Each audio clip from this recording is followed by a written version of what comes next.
Bueno, buenos días muchachos, van a disculpar, me descuidé y no pude lanzar la invitación ayer, pero esta mañana recién la hice. Ya van a disculpar, estoy con algunos problemas de tecnología, fundamentalmente me está queriendo ir el Wi-Fi y es por eso que no me aceptaba la sala de espera, ¿ya? De todos modos creo que ya están todos, ¿no? Está con mi audio habilitado. Ya está bien, ¿no? Ya está todo. Listo. Bueno, ahora sí, vamos a iniciar nuestra clase. ¿Ya? Vamos a empezar hoy día con lo que son las máquinas síncronas. ¿Ya? Vamos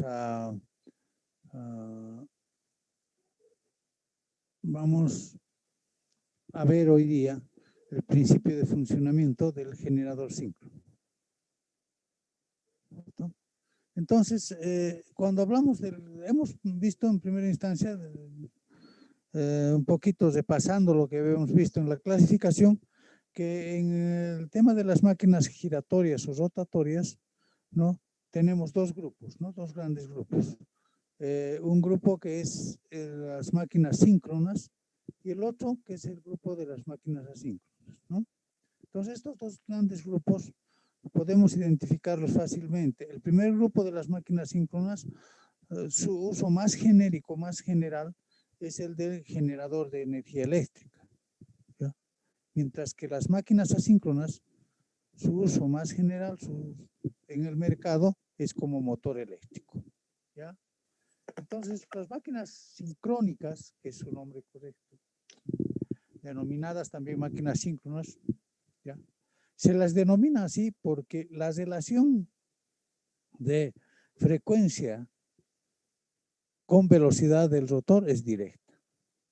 Es decir, que la frecuencia depende directamente de la velocidad del rotor. O sea, que si nosotros tenemos mayor velocidad, vamos a obtener mayor frecuencia en la característica de la onda sinusoidal, ¿no? Su aplicación está orientada más al uso como generador, como les había dicho, generador de corriente alterna. El generador síncrono también se lo denomina alternador. ¿Ya? Pero tampoco se desestima, digamos, el uso como motor. El uso como motor es un uso muy específico. Son dos características en las que se utiliza como motor esta máquina. La primera es como un condensador síncrono, ¿ya? O sea, se lo utiliza para generar potencias reactivas.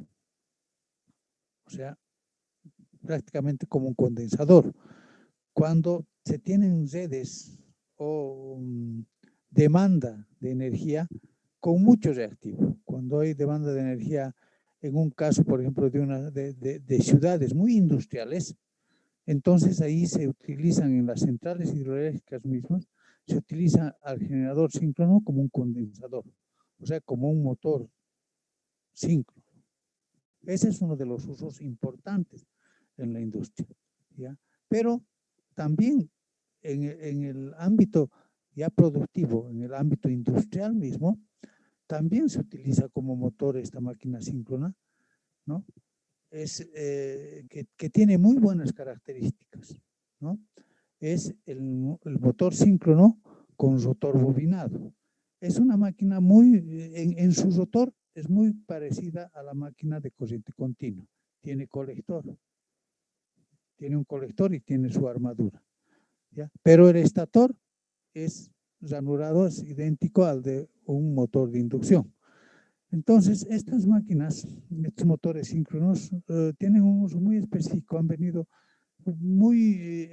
generalmente han venido para las máquinas de la industria gráfica, con el propósito de tener variación de velocidad en el rotor, pero una variación muy precisa, ¿ya? Muy precisa.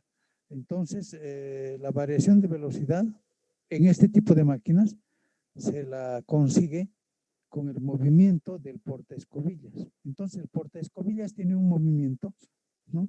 Un movimiento que es a través de un servomotor. ¿Ya? Este servomotor es manejado por un motorcito de inducción que cambia de sentido de velocidad en uno y en otro sentido para aumentar o disminuir la velocidad de la máquina. ¿Ya? Es una maquinita no tan sencilla, un poco compleja, pero tiene un buen grado de precisión en cuanto a la velocidad. ¿Ya? Entonces, la aplicación, como les digo, yo he tenido la oportunidad de ver, es en la industria gráfica. Ahora, por supuesto, la tendencia es a manejar más el tema de los variadores de frecuencia, pero les digo, no tienen la misma precisión y tienen muchos problemas de filtrado, el tema de los variadores de frecuencia, ¿no? Cuando no tenemos buenos filtros, se pueden presentar picos de tensión que pueden distorsionar tu velocidad. Eso, genéricamente hablando, de las máquinas sincrónicas, ¿no? Entonces, nosotros vamos a ver en esta primera etapa fundamentalmente el tema del principio del generador de corriente alterna o el generador síncrono. ¿Ya? Este generador síncrono es una máquina que la vamos a ver, la vamos a encontrar en cualquier central hidroeléctrica, central térmica, ¿ya? La vamos a encontrar, este tipo de máquina. En todas las centrales grandes, acá en Bolivia, donde generamos energía para el sistema interconectado nacional, nosotros vamos a encontrar este generador síncrono. El principio, o sea, las características constructivas vamos a verlas también en la siguiente clase, pero hoy día solamente vamos a hablar del principio de funcionamiento de este generador. El principio de generación de corriente alterna, ¿ya?, se basa fundamentalmente en el principio de inducción de Faraday. ¿Ya? El principio de inducción de Faraday se expresa en una ecuación bien sencilla, ¿no? La fuerza electromotriz inducida en un conductor es directamente proporcional a la variación de flujo en el tiempo. Esta es la ecuación, ¿no? Entonces, cuando hablamos de flujo, estamos hablando de campo magnético, ¿no? Entonces, esta ecuacióncita, ¿no?, nos lleva a considerar dos condiciones importantes, ¿no?, que son prácticamente las dos variables. ¿Cuáles son? Campo magnético y movimiento. Son los dos componentes que nosotros necesitamos para generar corriente alterna. Estos dos componentes son imprescindibles para conseguir nuestro objetivo, ¿no?, que es la fuerza electromotriz inducida, o también denominado, en algunos casos, lo denominan voltaje inducido, ¿cierto? Diferencia de potencial, que es lo mismo.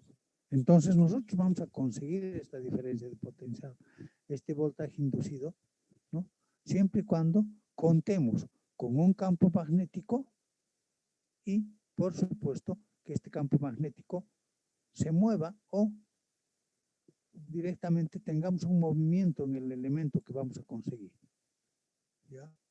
Entonces, ¿el campo magnético qué es? Ustedes ya han visto el electromagnetismo, ¿no es cierto? Es un campo de fuerza que se puede percibir por la atracción que ejerce ante la presencia de un objeto metálico, ¿no? Entonces, de esa forma nosotros podemos percibir este campo de fuerza, ¿no es cierto? Cuando nosotros tenemos un elemento ferro, ¿no?, que contenga una cierta cantidad de hierro, cualquier cantidad, entonces vamos a percibir este campo de fuerza, ¿no? Ahora, este campo de fuerza, ¿no es cierto?, ¿cómo se lo consigue o cómo se lo empieza a percibir en el medio, ¿no? ¿Cómo cómo se ha conseguido ¿no? Cómo se ha descubierto esto, ¿no? Prácticamente ha sido todo lo que se ha descubierto a veces ha sido casual, ¿no es cierto? Entonces en la naturaleza, en la corteza, nosotros tenemos, ¿ya? Nosotros tenemos una, ¿no? Una serie de rocas, una serie de materiales, ¿no? Que son minerales fundamentalmente, que tienen muchas características, ¿ya? Entre estas características, por supuesto, ¿no? Se encuentra, ¿no? un material que es el óxido doble de hierro, ¿ya? A este material, a esta roca, se la denomina la magnetita. Ese es el imán natural. Entonces, nosotros ese imán lo encontramos en la naturaleza, ¿no? Entonces, apenas nosotros acercamos, ¿no? Cualquier elemento que tenga una cierta proporción de hierro, entonces va a sentirse atraído este elemento, ¿no? Va a atraer a este elemento, ¿no? Esta roca. Entonces, a esto se considera el imán natural, ¿no? Entonces, este imán natural se lo extrae de la naturaleza y se lo industrializa, ¿no? Para sus diferentes usos. Los usos del imán son variados, ¿no? Y hoy más que nunca, porque ahora se están trabajando con motores de imán permanente para el caso, por ejemplo, de los automóviles eléctricos, ¿no? Están hay dos líneas en ese ámbito de los automóviles eléctricos, ¿no? Una línea que está trabajando, ¿no? Con los motores de inducción trifásicos a través de inversores. Y la otra línea que está trabajando con motores de imán permanente. Entonces, esta línea del imán natural, ¿no? Ha establecido una línea de investigación respecto a los imanes, ¿no? Entonces han empezado a manejar aleaciones de este óxido doble de hierro, ¿no? Con aluminio, níquel, cobalto y otros materiales. Generalmente estos tres son los que han sido los más, digamos, los más utilizados, los que mejor resultado han dado. Al tener la aleación con aluminio, níquel y cobalto, uno de los imanes más poderosos que han aparecido ha sido justamente el álnico, un imán muy fuerte que podía, ¿no? Soportar hasta 100 veces su propio peso. Entonces, los estudios y las investigaciones en este ámbito han ido muy a pasos agigantados, ¿no? Tal forma de que nosotros podemos disponer hoy en día de imanes con grandes características, en grandes condiciones, ¿no? Y es por eso que se está yendo un poquito hacia atrás, ¿no? Para trabajar con motores de corriente continua de imán permanente hoy en día. Muchos están trabajando con imán permanente, ¿no? Ese es